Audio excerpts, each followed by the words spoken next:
Audio Review of Textbook in History for Class 12. Themes in Indian History, Part 3. Theme 9. Colonialism and the Countryside. Exploring the Official Archives. Welcome to the Deep Dive. Today we're digging into the impact of early colonial rule in the Indian countryside, using the documents you've provided. Right. We've got revenue, records, surveys, accounts from people like Francis Buchanan, and these important inquiry reports, the Fifth Report, the Deccan Riots Report. Exactly. And our mission, really, is to understand how the English East India Company, the EIC, set up shop, established its control, and what that meant for the people living there. We're looking at Bengal, the Rajmahal Hills, the Deccan. Yeah, and it's not just about what happened, but sort of the shifts underneath. Like in Bengal, you have the permanent settlement in 1793. The idea was to fix revenue, make it predictable, by recognizing Zamindars as, well, landowners responsible for collection. Okay, let's unpack that. So the EIC wants steady cash flow, right? Right. And they hope these Zamindars will, invest in the land. That was the theory. But then you get this weird situation in Burdwan, 1797. The Raja can't pay, his lands go up for auction, and his own agents buy them back. That feels off. It really does. And it wasn't isolated. Over 75% of these Zamindars changed hands after the settlement. It signals that the system wasn't working as intended right from the start. So why were they defaulting? Was it just bad management? Well, several things were going on. The initial revenue demands were really high. The company wanted to max out its future income, Plus, agricultural prices slumped in the 1790s. Ah. And then there was the sunset law, super strict payment deadlines, no flexibility. And let's not forget, the company was also actively trying to cut down the Zamindars' power, disbanding their troops, controlling courts. So they're squeezed from multiple directions. Exactly. And while the Zamindars are struggling, you see others rising. The Jotedars, these rich peasants, Buchanan saw them in Denishpur. Right, consolidating power of the villages. Yeah, controlling local trade, money lending. They often resisted the Zamindars, and interestingly, sometimes bought up the auction lands themselves. They had different names, like Haoladars, Gantidars. So a shift in power within the villages, not just between the company and the old elite. Precisely. It shows how these big policies had, unintended ripple effects. And the Zamindars weren't just sitting ducks either. They used tricks like benami sales, fictitious transactions, hiding property under female relatives' names, sometimes even using their muscle men, their lethials, to stop new owners taking over. Clever in a way, resisting the system from within. Definitely resourceful. Now that Fifth Report from 1813, that sounds important. It was looking into the EIC's whole operation. It was crucial. It went back to Parliament in Britain, packed with petitions, reports, numbers. It was part of a big debate about whether the company was managing India properly. But we need to read it carefully. It might have its own agenda. Oh, absolutely. It was generated partly by people criticizing the company's administration, so it might, exaggerate certain problems like the Zamindari collapse to make a point. Always need to consider the source. Okay, let's switch gears. The Rajmahal Hills, the hoe and the plow, Buchanan again. He finds the Paharias there. Yes, and they're apprehensive about him. They practice shifting cultivation, using hoes, growing pulses, millets. They relied heavily on the forest for things like mahua flowers, silk cocoons, resin. So the forest wasn't just land, it was central to their life. Totally integral. Their identity, their survival. They even had relationships with the plains people, sometimes raiding, sometimes negotiating peace through tribute paid by Zamindars or tolls on traders. A complex interaction. But the British wanted something different, settled agriculture. Right. They pushed for clearing the forests. This inevitably led to conflict with the Paharias, whose entire world was being threatened. How did the company react? Well, initially, with brutal force. Attempts at extermination. Later, they shifted to pacification, giving allowances to chiefs to keep the peace. But that often just weakened the chiefs' authority among their own people. Undermining from within again. Kind of. And then come the Santhals. The British and Zamindars saw them as ideal settlers, good farmers with plows. They actively encouraged them to move into the area. Displacing the Paharias. Pushing them further up into the hills, yeah. And this led to the creation of the Damani Co. in 1832, a designated area for the Santhals. And for the company, this looked like a success. More land farmed, more revenue. Initially, yes. Santhal villages grew rapidly, population expanded, revenue increased. Yeah. It seemed like their model of improvement was working. There's always a but, isn't there? Always. The Santhals started facing the same pressures, really heavy taxes, exploitation by moneylenders, the Dykas and Zamindars trying to take over their lands. So the ideal settlers became the next oppressed group. Pretty much. And this buildup of resentment explodes in the Santhal Revolt of 1855-56, a major uprising, which eventually led to the creation of the Santhal Pargana, trying to give them some protection.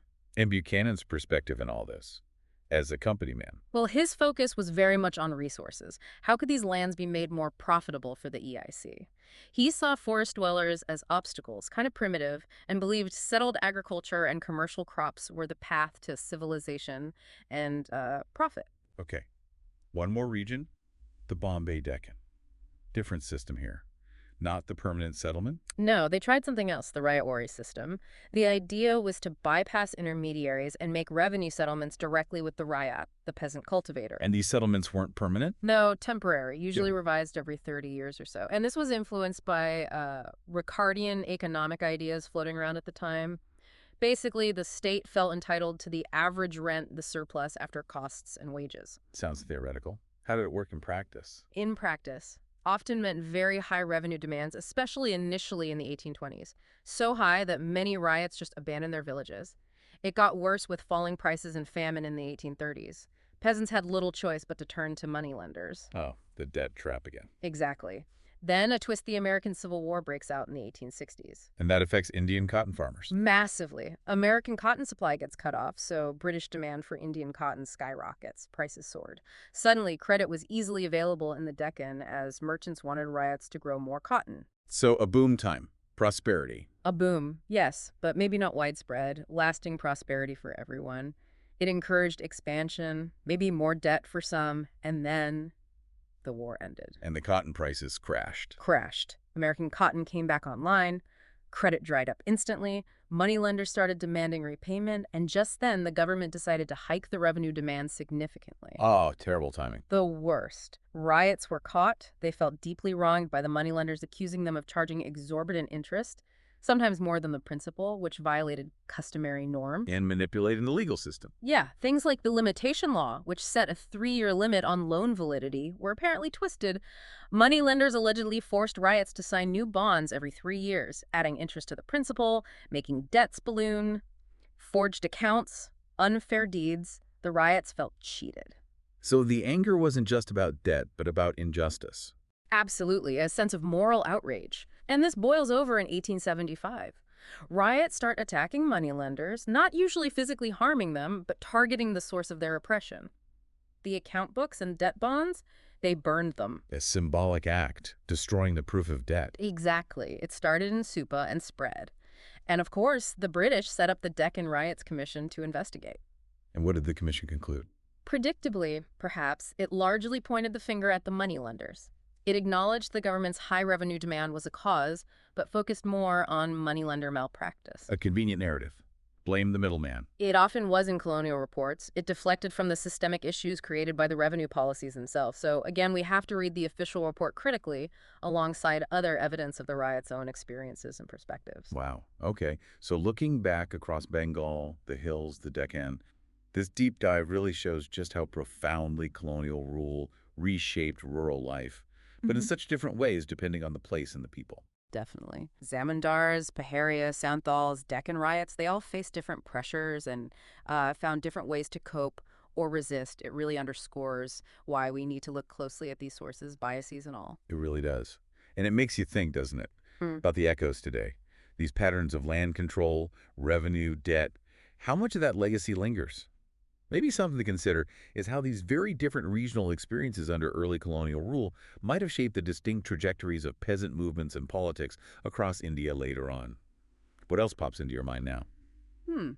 That's a good question to ponder. Well, thanks for joining us on the Deep Dive. Theme 10. Rebels and the Raj. The Revolt of 1857 and its representations. Welcome to the Deep Dive. Today we're looking closely at the 1857 revolt in India. Yes, a really pivotal moment. We've got textbook excerpts, accounts from the time, even visuals. Our goal for you is to grasp the key events, the motivations, what drove people, and importantly, how it's all been represented. Okay, so let's jump right in. It really kicked off in Meerut, May 10th, 1857. The spark, those controversial rifle cartridges. Right, the ones supposedly greased with animal fat. A huge religious issue for the sepoys, wasn't it? Exactly. For both Hindu and Muslim soldiers, it felt like a deliberate attempt to, corrupt their faith. So they reacted strongly. And it wasn't just a localized mutiny. It spread fast. The sepoys seized weapons, hit British targets. And marched straight to Delhi. That was crucial. They appealed to Bahadur Shah Zafar, the Mughal emperor. He was hesitant at first, wasn't he? Yes, understandably perhaps, but eventually he agreed to lead. That gave the whole movement a sort of legitimacy. And that turned it from a mutiny into a much wider rebellion, right? Right. Across the Gangetic Plain and further west. Precisely. We saw this pattern repeat. Sepoys, seizing arms, raiding the treasuries, attacking buildings, telegraph lines, anything symbolizing British power. And proclamations went out calling for unity to, well, get rid of the Ferengis, the foreigners. What's really interesting, though, is how ordinary people got involved. It wasn't just soldiers. And they weren't just targeting the British. Moneylenders, the wealthy, people seen as collaborators or oppressors in their own right. Yeah, the sources mention that. We even have the Delhi Urdu Akhbar talking about how normal life just collapsed. Food shortages, water supply issues, chaos. It suggests a real breakdown of authority. And you mentioned coordination. It wasn't just spontaneous anger everywhere. Well, there's evidence of communication. A letter, for instance, between different cavalry units. And these Sepoy Panchayats councils really suggest collective decision-making. It wasn't just chaos. So we have leaders like Bahadur Shah, Nana Sahib, Rani Lakshmibai, figureheads, but also local leaders popping up. Definitely. People like Shamal mobilizing villagers against unfair land taxes. Yeah. Or Maulvi Ahmadullah Shah, a preacher calling for jihad, holy war. Different motivations, different regions. And fueling all this were rumors and prophecies. The cartridges, obviously, but also things like bone dust mixed in flour. Yes, these stories tapped into really deep fears about the British trying to destroy caste and religion. It sounds maybe far-fetched now, but the anxiety was real. Plus that prophecy about British rule ending 100 years after the Battle of Plassey. That date, June 1857, must have felt significant. Absolutely. And things like chapatis being passed from village to village, seen as a sign of impending upheaval. These weren't happening in a vacuum, though. You mean because of existing British policies? Exactly. Western education, banning sati, allowing widow remarriage, the annexations, especially the Awad and those new land settlements that kicked out the Talukdars, the local landholders, people were already unsettled. Awad seems particularly key. The annexation in 56 caused huge resentment. A massive impact. It wasn't just political. It dismantled the Nawab's court, wiping out livelihoods, culture, and the Talukdars losing their land disrupted the whole social fabric. Peasants were squeezed by high taxes, too. And many sepoys came from Awadh, right? So they brought those family grievances with them into the army barracks. Yes, plus the relationship between British officers and Indian sepoys had been souring. More distance, more racism, abuse. It was a tinderbox. Looking at the rebel proclamations, there's a clear call for unity, isn't there? Across religious lines. Very much so. Bahadur Shah's appeal invoked both Muhammad and Mahavir.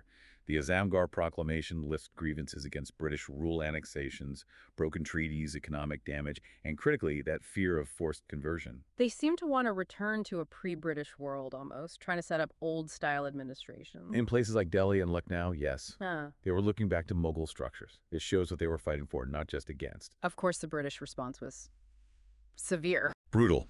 Martial law, special powers allowing Britons to punish rebels summarily.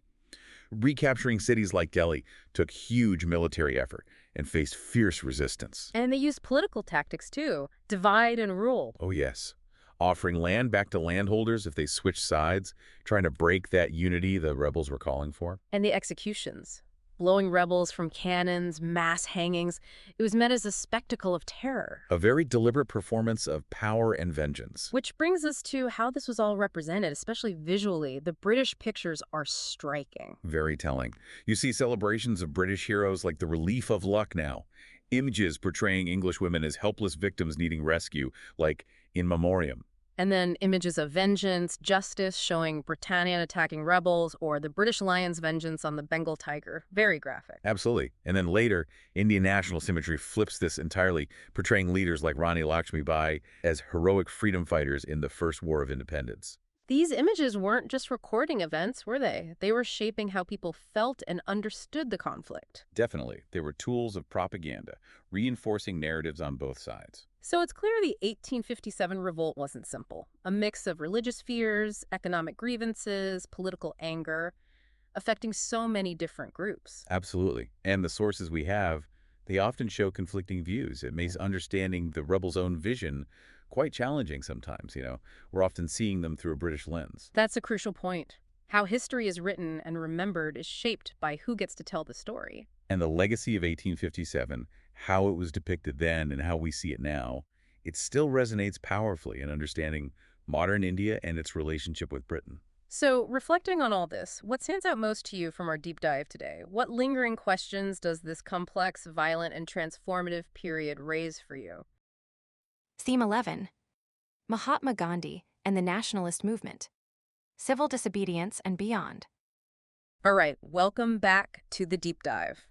Today we're really going in deep on some fascinating sources all about Mahatma Gandhi Ooh, and the Indian nationalist movement, specifically those really pivotal years, 1915 to 1948, when things were really Right. transforming. Big changes. Huge changes. So if you're listening, get ready, because our mission today is to understand how those big shifts and strategies played out during this period. We've got a fantastic mix of sources to work with, historical analysis, primary source excerpts, really giving us a chance to look at Gandhi's leadership and the evolution of the movement from different angles. Well, that's going to be really interesting to kind of unpack, because Yeah, it's one thing to read a textbook. It's another to see it through the eyes of the people who lived it. absolutely. And the big question we're grappling with here, the really central one, is how did one man become so synonymous with a nation's fight for independence? Yeah. And what were the major turning points in that journey? It is a really big question. It is. So let's start with 1915. Gandhi returns to India after all his experiences in South Africa, where he develops satyagraha. Right, right. What was the political landscape like when he stepped back onto Indian soil? Well, the Indian National Congress, they were already in the mix. It had been around for a while. But you had these different factions within the INC. Okay. You had the moderates, who were advocating for a more gradual approach to, achieving independence. And then you had this group that was kind of like the firebrands, the more assertive nationalists, and that was called the Lal Bal Pal group after their leaders. Right. So, you had this existing dynamic. And then Gandhi comes in with satyagraha, which is this whole other concept, Yeah. emphasizing truth, force, and nonviolence as this really powerful tool for change. And his first major public appearance back in India at Banaras Hindu University in 1916 Oh, yeah, that was a big one. seems to really set the tone for his approach. What happened there? Well, he gave this speech that really took the Indian elite to task. Yeah. He criticized them for not doing enough for the poor. He was basically saying, look, we can't have real self-rule, true Swaraj if the majority of the people are struggling and suffering. It's like he was saying freedom needs to be for everyone, Yeah. not just a select few. That's exactly it. He wanted to make the movement much broader. Okay, so then we see him getting involved in these more localized issues. Champaran with the indigo planters, Ahmedabad with the textile workers, Quetta, and these tax issues that were plaguing the peasants. Why were these smaller campaigns so important at this stage? I think these early campaigns were crucial. They might not have been national in scope yet, Yeah. but they gave Gandhi this opportunity to connect directly with the everyday struggles of Indians, and he could really hone his methods of nonviolent action in these very specific situations, like testing things out almost. So like a proving ground. Yeah, exactly, a proving ground. But 1919 feels like this real turning point Oh, absolutely. rationally with the Rowlatt Act. Can you explain what happened there? Well, the Rowlatt Act, it basically extended these wartime restrictions on civil liberties. Okay. And that just sparked outrage across India. People were not happy about it. It galvanized this huge protest movement. And then, of course, you have the horrific Jallianwala Bagh massacre, which just further intensified the opposition to British rule. And that really, I think, propelled Gandhi onto the national stage. So it's like this perfect storm that really solidifies him as this key leader. It does. All right, so this leads us into the 1920s Right. and the non-cooperation movement. What was the core idea behind that movement? The goal was Swaraj, complete self-rule, and they wanted to achieve it by refusing to cooperate with the British government. Interesting. So you had people boycotting government schools and courts, refusing to buy foreign goods. And one really significant aspect of this movement was that it actually brought together the Indian National Congress and the Khilafat movement, Okay. which was, Muslims advocating for the protection of the Ottoman Caliphate. Yeah. So you had Hindus and Muslims uniting for a common cause. So it sounds like it really captured the imagination of a lot of people. Oh, absolutely. It wasn't just an elite movement. No, not at all. This was widespread. You saw students walking out of schools, lawyers giving up their practices, Sure. workers going on strike, and peasants were mobilizing against landlords and taxes. I mean, there were even these really interesting examples like hill tribes. They were violating forest laws as a form of protest. And in Awad, farmers were refusing to pay taxes. Wow, so they're really taking it to the streets. They really were, yeah. But then the movement is suddenly called off after the Charlie Chara incident. Right. Now, that seems so surprising given all the momentum that had been built up. Yeah, it was a really, really pivotal moment because Gandhi, he was absolutely committed to nonviolent resistance. It was at the core of his philosophy. Okay. And when a police station was attacked and set on fire in Chari Chara, he felt that the movement had lost its way. It had crossed a line. Yeah, he felt it had strayed from its fundamental principles. He didn't want any part in violence, so he called off the movement. But even his arrest and trial, I mean, they really reflect the kind of respect he had, even from the British authorities. Oh, absolutely. I mean, even the judge who sentenced him, acknowledged that Gandhi had these deeply held beliefs, even though they differed from his own. And so this movement really transformed Indian nationalism. It turned it into this huge mass movement. It's so clear that he had this unique connection with everyday people. Oh, definitely. The sources really talk about his simple dress, his use of the charkha, the spinning wheel. It's fascinating how intentional Gandhi was in identifying with the poor. Yeah. I mean, adopting the duty, spinning on the charkha every day. These were powerful symbols, right? They were about self-reliance, rejecting Western materialism, and there are even these accounts from his travels in Uttar Pradesh in 1921, where some peasants, they actually believed he had miraculous powers. Wow. Yeah, that speaks volumes about the depth of that connection. Yeah. But it wasn't just his persona, right? There was real organization happening For sure. to spread the nationalist message. You have the Congress Party expanding, setting up all these local branches. And then you have these organizations called Praja Mandals. They were promoting these nationalist ideas in the princely states, which were, these territories ruled by Indian princes, but still under British influence. And what was really crucial was they started communicating in local languages. That's huge. Yeah, it made the movement so much more accessible to ordinary people. And you even start to see support coming in from businessmen and industrialists, too. And of course, you can't forget about the tireless work of his close associates, people from all different backgrounds and regions who really believed in his vision. Okay, so let's move into the 1930s. Right. The salt satyagraha really stands out here. Why target something as basic as salt? Well, the salt tax, it's just brilliant in its simplicity, right? Okay. It affected everyone, rich, poor, it didn't matter. Everyone needed salt.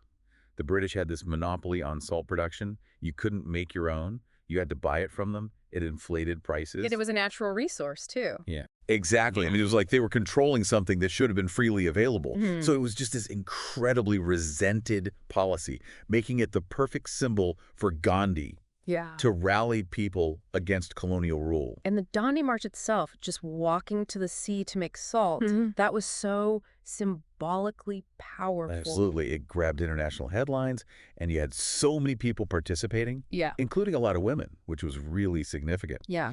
The British, they underestimated the impact at first, but it definitely put pressure on them. Yeah. It eventually led to the Gandhi-Irwin Pact and then Gandhi's involvement in the roundtable conferences in London.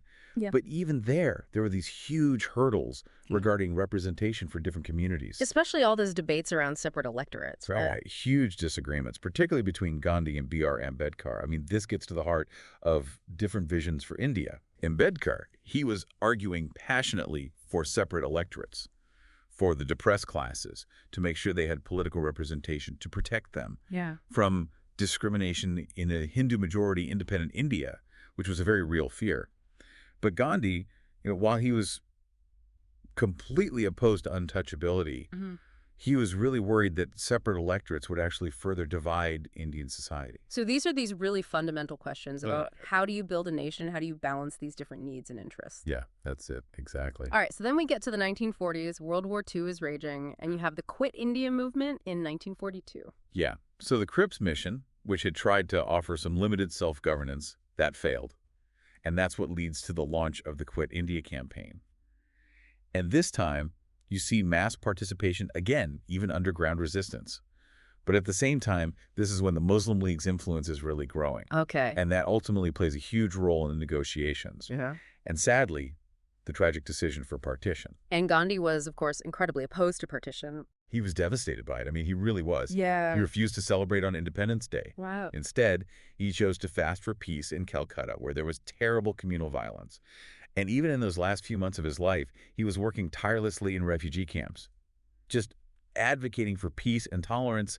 And then his assassination in 1948. Yeah. It was just this shocking loss. It really was. So we see Gandhi evolve from this lawyer into this incredible mass leader using nonviolent resistance to really broaden the nationalist movement, include so many different people. But that journey to independence was incredibly complex. Ultimately, it was marked by that painful division of partition. Yeah, and when you think about all those different ideas about representation at the roundtable conferences and Gandhi's absolute belief in unity, even in the face of partition, it just shows how incredibly difficult it is to build a nation that's truly diverse and inclusive. Yeah, it really is something to think about. Thank you so much for this deep dive. You're welcome. It was a pleasure. Theme 12. Framing the Constitution. The beginning of a new era.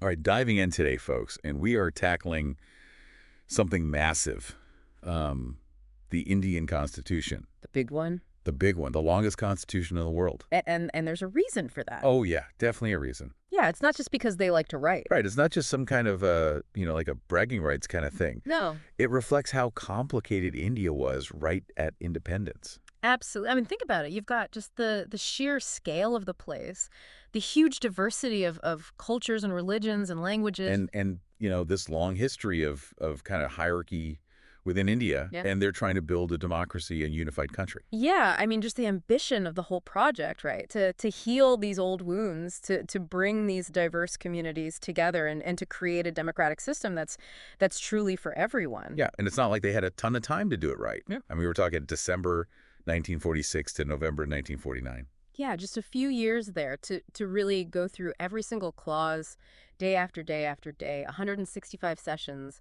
of the Constituent Assembly. And then on top of that, you've got all these committees that are refining the details and really making sure that it's it's going to work. And what we're trying to do in this deep dive is really give you a sense of that energy in the room. Yeah, the voices within the assembly. Yeah, and we have to remember that all of this is happening against the backdrop of some really intense historical events. I mean, just a few years before you've got independence and partition in 1947. A tumultuous time. Tumultuous, yeah, and the echoes of the Quit India movement are still fresh. Right, and you've got figures like Subhas Chandra Bose who are, pushing for complete independence. And even like naval revolts. People are just so ready for freedom. Yeah, there's a real hunger for change. And what's striking to me is that you also see in these struggles these moments of incredible Hindu-Muslim unity, which makes the ultimate failure of the Congress and the Muslim League to reconcile and prevent the Calcutta killings and the violence of partition even more tragic. Yeah, it's a real, kind of missed opportunity there, and the consequences were devastating. And then to make things even more complicated, you've got this whole issue of the princely states. Right. I mean, they controlled something like a third of the subcontinent. Yeah, it's huge. And their future was really ambiguous after the British left. Some of them were even dreaming of their own independence. So as we dig into these debates, we really have to keep in mind these external pressures that were shaping the very document they were creating. Exactly. It wasn't happening in a vacuum. Okay, so let's talk about the people who are actually in the room hammering this out. Now, it's important to note that the members of the Constituent Assembly weren't directly elected by everyone. Right. It was a bit more indirect than that. So basically, you had provincial legislatures that were chosen in the 1945-46 elections, and they sent representatives to the Assembly. Yeah, so it's kind of a two-step process. And the Congress Party held a pretty dominant 82% of the seats. A clear majority. Yeah, but it's crucial to remember that this wasn't some kind of monolithic block. They didn't all agree on everything. Oh, absolutely not. I mean, you had a real mix of viewpoints within Congress itself. Yeah, you had socialists, you had more conservative folks. Secularists, people with communal views. It was a real melting pot of ideas. Yeah, and all of those different perspectives are going to come out in these debates. And it's also worth noting that these debates weren't happening, completely cut off from the rest of the country. Right. Public opinion was a big factor. Yeah, newspapers were covering everything that was going on, and people were sending in their own views and opinions. Yeah, there were lots of submissions from everyday citizens, weighing in on different issues. Yeah, especially things like the rights of minorities. Right. Linguistic minorities, religious minorities, and then also the oppression faced by lower castes. So these were all these very real issues that people were really grappling with, and it was all feeding into the Assembly's discussions. Yeah, it was a very dynamic process. Absolutely, and guiding this whole process were some pretty key individuals. Well, yeah, some real giants of Indian history. Yeah, of course, you have Jawaharlal Nehru with his vision laid out in the Objectives Resolution and his proposal for the national flag. A towering figure. Yeah, Yeah. and then there's Vallabhbhai Patel, who's kind of the master negotiator. Yeah. He's the one who's trying to bring different sides together. Yeah, he was known for his ability to build consensus, to find common ground, even when there were strong disagreements. And then you've got Rajendra Prasad as president, who's he's the one who's keeping the whole show running. Right, making sure the debates stay on track, that everyone gets a chance to speak. And then one of the most central figures is B.R. Ambedkar, the law minister and chairman of the drafting committee. Yeah, I mean, his contributions to the Constitution are really immense. And then alongside them, you have folks like K.M. Munshi and Aladi Krishnaswamy Iyer, who are really instrumental in the actual drafting of the document. Yeah, they were really the ones who were putting pen to paper, so to speak. Yeah, and we shouldn't forget the work of the civil servants like B.N. Rao, the constitutional advisor, who's providing all this essential background research. Yeah, he was the one who was, really digging into the precedents, the different constitutional models from around the world. And then S.N. Mukherjee, the chief draftsman, is making sure that all these really complex ideas are actually translated into clear legal language. Yeah, he was making sure that the Constitution was, not just a philosophical document, but something that could actually be implemented and enforced. And all of this discussion and debate is happening over 3 years, right? Yeah, 3 years of intense deliberation. And it's captured in these 11 volumes of the Assembly debates. 11 volumes, that's a lot of reading. It's a lot, but what it shows you is that there were some really deeply contrasting visions for what India's future should look like. Right, and those differences come out really clearly in the debates. So let's kind of start digging into some of those key debates, and maybe the best place to begin is with Nehru's Objectives Resolution, which he presents in December of 1946. Yeah, this is really a foundational document. Right. It lays out his vision for India, declaring it an independent sovereign republic committed to justice, equality, and freedom. And importantly, it also includes safeguards for minorities and marginalized groups. Yeah, so right from the beginning, there's this emphasis on inclusivity. Yeah, and he even references the American and French revolutions. These kind of classic examples of democratic revolutions. Right, but he's also very clear that, India needs to find its own path. Right. It can't just copy other models. It has to develop a system that really works for its own people. Yeah, it's about adapting those principles to the specific context of India. And one thing that's always struck me as interesting is why he doesn't explicitly use the word democratic in the Objectives Resolution. Yeah, that's a good question. And his explanation is that the term republic already implies democracy. Right, it's inherent in the idea of a republic. And he's really focused on the substance of democracy. What does it actually mean in practice? And he even hints at this idea of economic democracy. Yeah, so he's not just talking about political rights, but also economic justice. And it's worth noting that Nehru himself was, personally a socialist, but he's very careful in the Objectives Resolution to keep this specific economic and political structure open for the assembly to decide. Right. He's not trying to impose his own views. He's really trying to create a framework for a broader discussion. All right, so let's move on to one of the most hotly debated topics, which was the question of separate electorates for minorities. Yeah, this was a really contentious issue. So the basic idea is that certain minority groups would have their own separate electorates, meaning they would vote only for candidates from their own community. And the argument in favor of this was that it would guarantee minority representation in the legislature. Right, so someone like Bipakar Bahadur argues passionately that separate electorates are essential to protect minority rights and to maintain communal harmony. Yeah, the idea is that if minorities are able to elect their own representatives, then they'll have a voice in government and they'll feel more secure. But there was also this really strong nationalist opposition to this idea. Right, and they saw separate electorates as a divisive force. Yeah, they basically viewed it as a tool that the British had used to divide and rule India. Yeah, it's seen as this kind of poison that was injected into Indian society. And they argue that, especially after the trauma of partition, the last thing India needs is more division. Right, they're really trying to build a sense of national unity. And someone like Sardar Patel is really forceful in his opposition to separate electorates. He's really adamant that India needs to move towards a single electorate where everyone votes together, regardless of their religion or caste. Yeah, he sees it as essential for creating a unified nation. And Govind Balla Pant takes it even further. He argues that separate electorates would actually be harmful to minorities in the long run. Yeah, he uses this really striking phrase. He says it would be suicidal for minorities. Because it would isolate them from the broader political process. Exactly, and it would limit their ability to build alliances and to really participate effectively in government. So the prevailing nationalist sentiment is that India needs to move away from these kind of separate identities and towards a unified political identity. Right, but at the same time, they're also recognizing the importance of protecting minority rights, particularly cultural rights. Yeah, so this is kind of balancing act, right? They want to ensure that everyone feels like they belong to the nation, but without sacrificing the principle of equality for all citizens.